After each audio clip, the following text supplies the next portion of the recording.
ও মা, আজকে কাঠ বিক্রি করে আমাকে একটা খেলনা কিনে দেবে? তাহলে তোমার সাথে আর কষ্ট করে জঙ্গলে গিয়ে কাঠ কাটতে হবে না। আমি বাড়িতে খেলনা নিয়ে খেলা করব।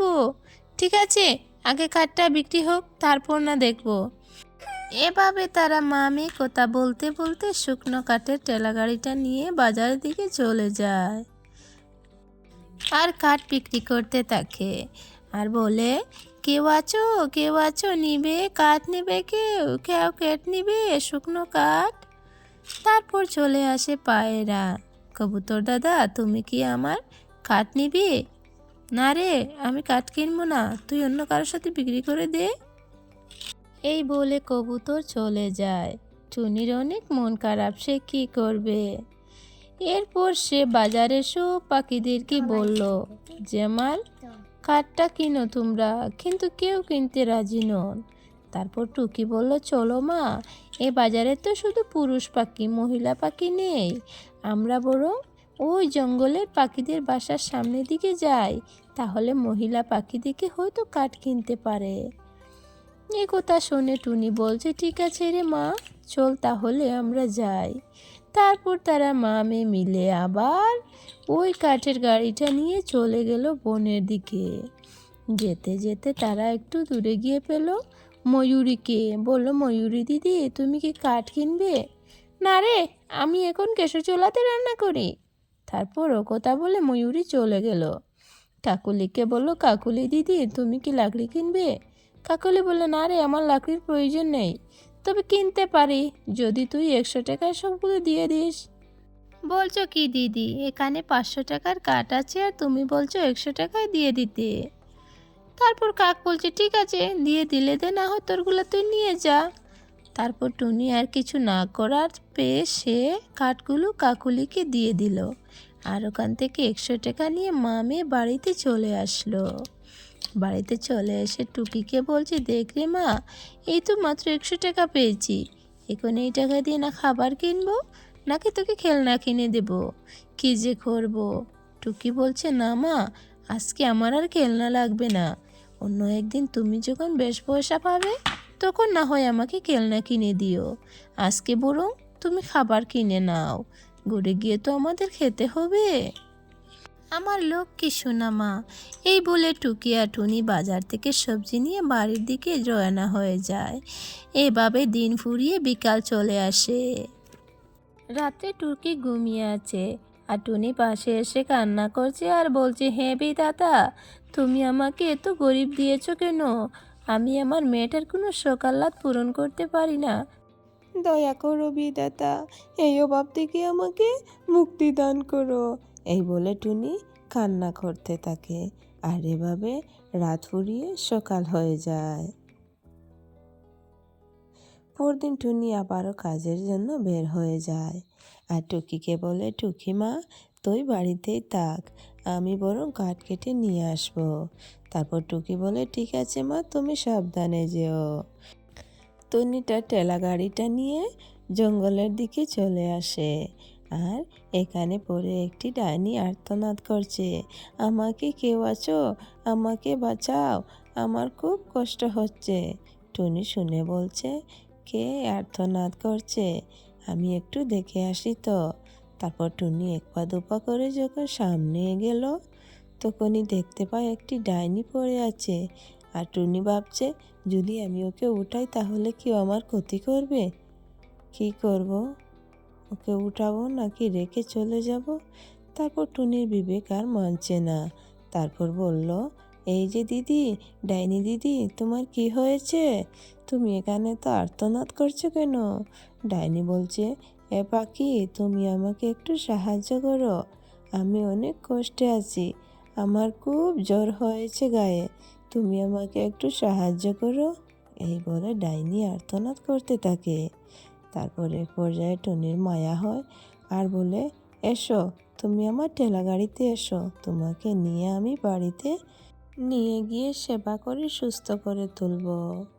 যেই কথা সেই কাজ, টুনি ডাইনিকে ঠেলা গাড়িতে উঠিয়ে নিয়ে বাড়িতে চলে আসে আর এভাবে মা মেয়ে মিলে ডাইনির যত্ন করতে থাকে। এভাবে কয়েকদিন কেটে যায়। তারপর ডাইনি সুস্থ হয়ে উঠে টুনি পাখিকে ধন্যবাদ জানায়, বলে, টুনি পাখি, তুমি অনেক দয়ালু পাখি, আর তোমার জন্য আজ আমি সুস্থ হয়ে উঠেছি। তোমাকে অনেক অনেক ধন্যবাদ। টুনি বলছে, ধন্যবাদ দিতে হবে না, আমি তোমাকে সাহায্য করতে পেরে অনেক খুশি হয়েছি। কিন্তু ডাইনিরা তো সচরাচর অসুস্থ হয় না, তুমি কিভাবে হলে? তারপর সেই ডাইনি সব কিছু খুলে বলল যে একটি দুষ্টু তান্ত্রিক তাকে এরকম করে দিয়েছে।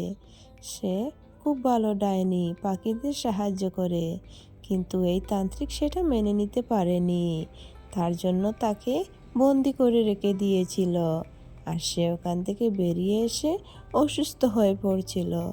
আবার টুনি আর টুকির সেবা যত্নে সে সুস্থ হয়ে উঠেছে আর বলছে, আমি পাখিদের সাহায্য করি, সেটা ওই তান্ত্রিক মেনে নিতে পারছে না, যাহাতে আমি আর কোনোভাবে সাহায্য করতে না পারি, তার জন্য আমার এই অবস্থা করেছে। এখন বলো, তুমি কি চাও? তুমি যা চাইবে আমি তাই তোমাকে দেব। তোমাদের এই অভাব আমি দূর করে দেব, বলো কি চাও? তারপর টুনি বলছে, না গো ডাইনি দিদি, কারো উপকারের বদলে কিছু নিতে হয় না। ডাইনি বলছে, ঠিক আছে বুঝেছি, তুই চাইবি না, তার চেয়ে বরং আমি তোকে দিয়ে দেই। টুনি বলছে, না না, আমার কিছু লাগবে না। বুঝেছি, তুমি কিছুতেই চাইবে না, তার চেয়ে বরং আমি তোমাকে দিয়ে দেই। ও কথা বলে ডাইনি একটি কলা পাতা প্রকট করে, আর সেটি সোনার কলা পাতা।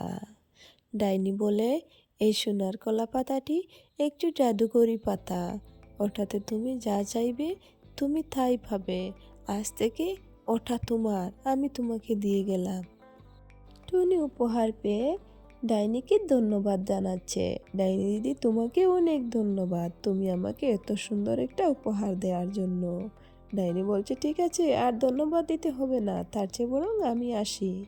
ও কথা বলে ডাইনি ওখান থেকে উড়ে চলে যায়, আর টুনি সেই কলাপাতা হাতে নিয়েছে। আর টুকি বলছে, মা তুমি ওটাতে আমার জন্য কয়েকটি খেলনা দেও তো, দেখি না। তারপর টুনি বলল, ঠিক আছে রে মা।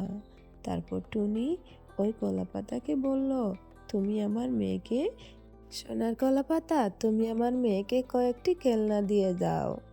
সেই কথা বলার সাথে সাথে সোনার কলাপাতা এক জোড়ি খেলনা দিয়ে দিল, আর টুকি দেখি অনেক খুশি।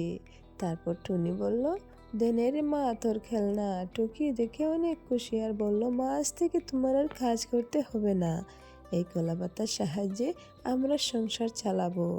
টুনি বলছে, হে রে মা, ঠিক বলেছিস, আজ থেকে আমি আর কাজে যাব না, এই কলাপাতার সাহায্যে আমি সংসার চালাবো। তারপর সেই কলাপাতাকে বলে, কলাপাতা তুমি আমার ভাঙাচোরা ঘরটা সুন্দর করে দাও। কথা বলার সাথে সাথে সেই সোনার কলাপাতা তাদের বাড়িটা বিল্ডিং বাড়ি বানিয়ে দেয়, আর টুনিকে কয়েকটি টাকাও দেয়। এভাবে অনেক দিন চলে যায়, আর টুনি বলে, এই কলাপাতার সাহায্যে আমি অনেক সুখী আছি। টুনি অনেক বড়লোক হয়ে যায়, কিন্তু এই ময়ূরী আর কাকের অনেক জেলাস হয় এই টুনির সুখের সংসার দেখে। তারা ভাবছে, টুনি এত রাতারাতি কিভাবে ধনী হয়ে উঠল। দুষ্টু কাকুলি আর ময়ূরী দুশ্চিন্তা করছে আর ভাবছে, সুন্দর একটা সুযোগ খুঁজে এই টুনির ঘর থেকে আমরা সোনার কলাপাতা নিয়ে আসবো, চল। তারপর দুজন চলে আসে সেই টুনির বাড়িতে, এসে দেখে সেই সোনার কলাপাতা। তারা দুজন এখানে তর্কাতর্কিতে জড়িয়ে পড়ে। ময়ূরী বলে, এটা আমি আগে দেখেছি তাই আমি নেব। কাকুলি বলে, এটা আমার বাড়িতে থাকবে, তোর যখন প্রয়োজন হয় তুই সব কিছু চেয়ে নিবি, আর সোনার কলাপাতাটা কিন্তু আমার বাড়িতেই থাকবে। ময়ূরী বলে, আমি যদি জানতাম যে তুমি আসলে এরকম করবে, তাহলে তোমাকে কখনো নিয়ে আসতাম না, সোনার কলাপাতাটার খোঁজ আমি আগেই পেয়েছি।